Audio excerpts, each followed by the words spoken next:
কিছু দোকান পাশে সেরকম খুব একটা খুলি না, ও খোলে, কিন্তু মাঝে মধ্যে যখনই ও রাগ হয় বা বাড়িতে কিছু টুকিটাকি নিয়ে ঝগড়া হয় তখন ও করতে চায় না, তো করে না। তো দেখতেই পেলে সেদিন আমি একা একা করেছিলাম, তো আজকে ও করেছে, তো দেখতেই পাচ্ছ। তো ও গেছে অঞ্চলে জল আনতে, যেহেতু জল আনতে হয় অঞ্চল থেকে, তো অঞ্চলে গেছে ও জল আনতে। তো জল নিয়ে এসে ও ধূপ টুপ দিবে, দিয়ে ও চলে যাবে, ওর কাজে ও চলে যায়, আমি আমার কাজে আমি বসে যাই। এটাই হলো আমাদের রোজ দিনের হচ্ছে রুলস। দেখতেই পেলে টোটোটা এখানে দাঁড়িয়েছে, রেখে দিয়েছে। তোমার দাদাভাই হচ্ছে সম্পূর্ণগুলো নিয়ে মানে করে ভালো, সব কিছুই ভালো ওর।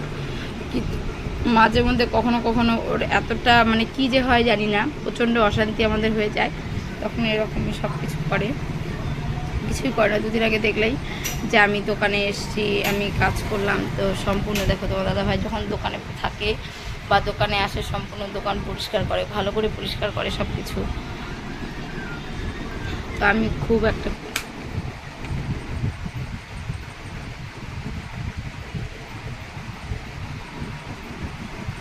দাদাভাই কোনো দিনই এরকমভাবে কোনো দিন ক্যামেরার সামনে আসেনি, আর ওকে নিয়ে আমি কোনো দিনই ভিডিও করিনি। তো তোমার দাদাভাইকে ভিডিও না করার জন্য অনেকে কমেন্টে জানিয়েছে, অনেক কিছু বলছে, তাই জন্য তোমার দাদাভাইকেও এখন ভিডিওতে নেওয়া হয় বা নিচ্ছি আমি। অনেকবারই বলেছি নেওয়ার জন্য, কিন্তু ও আসতো না কোনো দিনই, আর ক্যামেরার সামনে কথাও বলবে না। তো দিচ্ছে, এখন ধূপ ধুনো দিচ্ছে, দেখতেই পাচ্ছ। তো দোকানে ধূপ ধুনো দেওয়া হয়ে গেলে ও চলে যাবে ওর কাজে, আমি বসে পড়বো আমার কাজে। তো এটাই হচ্ছে আমাদের রোজ দিনের জীবনের এইভাবেই চলে, আমরা রোজ দিন এইভাবেই চলি।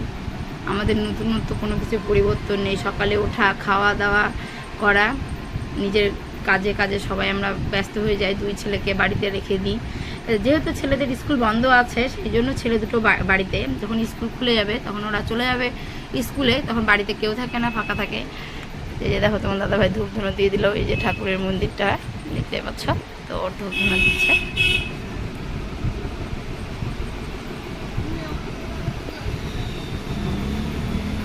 এই যে তোমার দাদাভাইয়ের ধূপ ধুনো দেওয়া হয়ে গেল। তো এই ছিল আজকের ভিডিও।